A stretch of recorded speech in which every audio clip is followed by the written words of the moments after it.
চলুন এমন একটি বিষয় নিয়ে আজকে কথা বলি যেখানে প্রায় সবাই একমত যে একটি দেশের, বিশেষ করে বাংলাদেশের মতো জনবহুল এবং তরুণদের আধিক্য রয়েছে এমন দেশের জন্য শিক্ষা খুবই গুরুত্বপূর্ণ।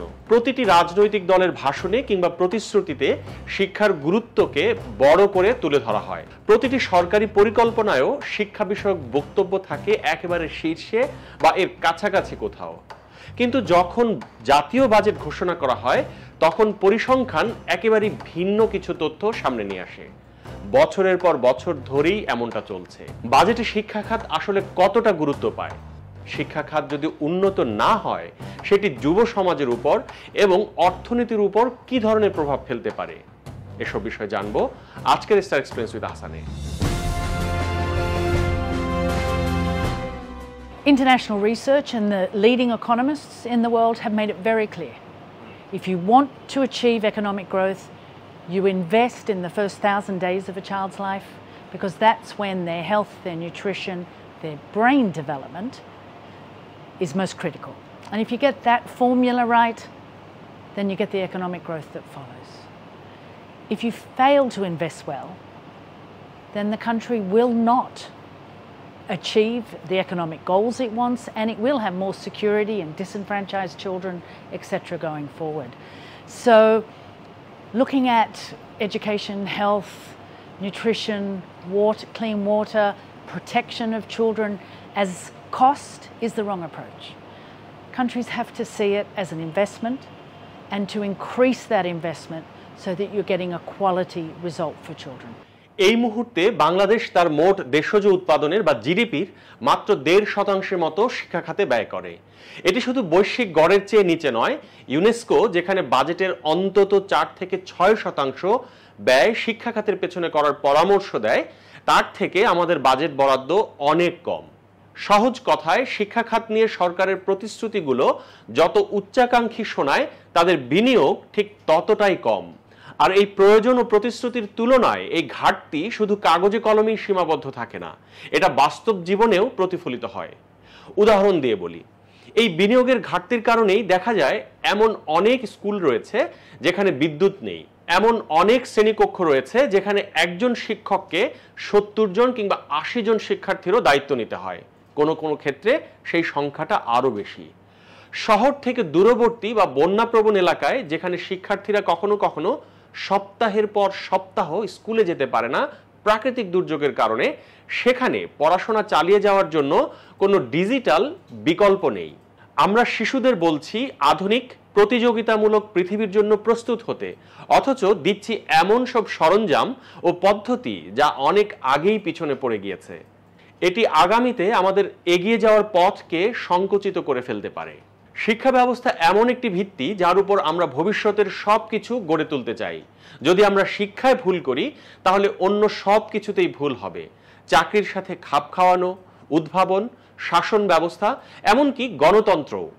যারা সঠিক শিক্ষা পায়নি তারা নাগরিক জীবনে পুরোপুরি অংশ নিতে পারে না, তারা নিজেদের পক্ষেও কথা বলতে পারে না। আর জনগণ যদি বাস্তব দক্ষতা ও উদ্ভাবনী চিন্তা করতে না পারে, তারা কখনোই নিজেদের উন্নতি করতে পারবে না, আর প্রত্যাশিত স্মার্ট অর্থনীতিও গড়ে তুলতে পারবে না। সমস্যা শুধু ভাঙা ভবন বা অনুপস্থিত সরঞ্জামের মধ্যে সীমাবদ্ধ নয়, প্রশ্ন রয়েছে শিক্ষার মান নিয়েও। অনেক সরকারি স্কুলে শিক্ষার মান ভয়াবহভাবে কম। সাম্প্রতিক এক গবেষণায় দেখা গেছে 5ম শ্রেণীর অনেক শিক্ষার্থী 2য় শ্রেণীর যে বই সেটি ঠিকমতো পড়তেই পারছে না। আর এটা শুধু তাদের অলসতা বা অমনোযোগের কারণে নয়, এই ব্যর্থতার দায় আসলে শিক্ষা ব্যবস্থার। কারণ আমাদের পাঠ্যক্রম আধুনিক নয়, অনেক শিক্ষকই সঠিক প্রশিক্ষণ পান না, ফলে তারা আধুনিকভাবে শিক্ষাদান করতে পারেন না। শিক্ষকদের যে অনারিয়াম সেটিও অপর্যাপ্ত, ফলে অনেকের ডেডিকেশন নিয়েও প্রশ্ন রয়েছে। আর আমাদের পরীক্ষাগুলো বোঝাপড়ার চেয়ে মুখস্থ বিদ্যাকে উৎসাহিত করে, ফলে শিক্ষিত এবং সামর্থ্যবান পরিবারগুলো তাদের সন্তানদের মানসম্মত শিক্ষা নিশ্চিত করতে নিজেরাই পদক্ষেপ নেন।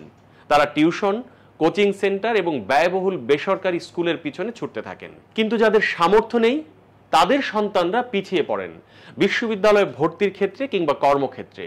আবার কেউ পুরোপুরি সিস্টেমের বাইরে চলে যায়, ফলে কম সামর্থ্যের মানুষদের বাচ্চারা পিছিয়ে পড়ছে, যা তাদেরকে পরবর্তীতে উপার্জনের সক্ষমতা থেকেও পিছিয়ে দেয়। আর এভাবেই বৈষম্য জন্মায় নীরবে শিক্ষা ব্যবস্থার ভেতরেই। এই একই সময়ে আমরা বলছি বাংলাদেশকে স্মার্ট ও আধুনিক করতে চাই, কিন্তু আমাদের পরবর্তী প্রজন্ম যদি গভীরভাবে চিন্তা করতে না পারে, সমস্যার সমাধান করতে না পারে, কিংবা পরিবর্তনের সঙ্গে খাপ খাইয়ে নিতে না পারে, তাহলে আমরা কতটা স্মার্ট হতে পারি? শিক্ষা বিষয়ক একজন অর্থনীতিবিদ একে খুব সরাসরি বলেছেন, আমরা একটি সুউচ্চ অট্টালিকা গড়তে চাই কিন্তু দুর্বল ভিত্তির উপর, যা গোটা অর্থনীতিকেই দুর্বল করে দিতে পারে। তাহলে সমাধান কি? সমাধান হলো আমাদের শিক্ষা বাজেট বাড়াতে হবে। শুধু বাজেট বাড়ালেই হবে না, সেটাকে কার্যকরভাবে ব্যয় করা জরুরি। এর মানে হলো শুধু এক আধবারের জন্য কর্মশালা নয়, বরং দীর্ঘমেয়াদে শিক্ষকদের প্রশিক্ষণে বিনিয়োগ করতে হবে। এর মানে হলো স্থানীয় ভাষায় এমন শিক্ষা সামগ্রী তৈরি করতে হবে যা শিক্ষার্থীদের বাস্তব জীবনের সঙ্গে মিলে যায়। এর মানে হলো মেয়েদের স্কুলে থাকা নিশ্চিত করতে হবে এবং যেসব বাধা এখনো অনেককেই শিক্ষার বাইরে ঠেলে দেয় সেগুলো দূর করতে হবে। তাছাড়া প্রযুক্তিকে এমনভাবে ব্যবহার করতে হবে যাতে বিভাজন না বাড়ে, বরং সেতু বন্ধন তৈরি হয়। আমাদের শিক্ষা খাতকে শুধু বাজেটের একটি আইটেম হিসেবে দেখা বন্ধ করতে হবে। এটা কোনো খরচ নয়, এটাই স্থায়ী পরিবর্তনের সবচেয়ে শক্তিশালী হাতিয়ার। দারিদ্র্য হ্রাস, প্রবৃদ্ধি অর্জন এবং একটি ন্যায্য সমাজ গঠনের মূল চাবিকাঠি শিক্ষা। শিক্ষা শুধু একটি নামমাত্র উল্লেখ করার বিষয় নয়, শিক্ষা খাতে প্রয়োজনীয় এবং প্রকৃত বিনিয়োগ। অন্তর্বর্তীকালীন সরকার যখন তার প্রথম বাজেট উপস্থাপন করতে যাচ্ছে, তখন প্রশ্নটা শুধু সংখ্যার নয়, প্রশ্নটা অগ্রাধিকার নিয়ে, প্রশ্নটা মূল্যবোধ নিয়ে। আমরা কি সত্যি একটি ভালো ভবিষ্যৎ গড়তে চাই? যদি উত্তর হয় হ্যাঁ, তাহলে এখনই সময় সেটিকে সঠিকভাবে অর্থায়ন করার। আর তা হতে হবে শিক্ষা ব্যবস্থাকে উন্নত করতে যথেষ্ট পরিকল্পনা এবং বরাদ্দ দেওয়ার মাধ্যমে। শুধু বরাদ্দ দেওয়াই নয়, বরং তার বাস্তবায়নও নিশ্চিত করতে হবে। ডেইলি স্টার আপডেটেড নিউজ এবং ভিডিও পেতে আমাদের ইউটিউব চ্যানেলটি সাবস্ক্রাইব করুন, ফেসবুকে লাইক দিন, কমেন্ট করুন, শেয়ার করুন। সুস্থ থাকুন, ডেইলি স্টার সঙ্গেই থাকুন।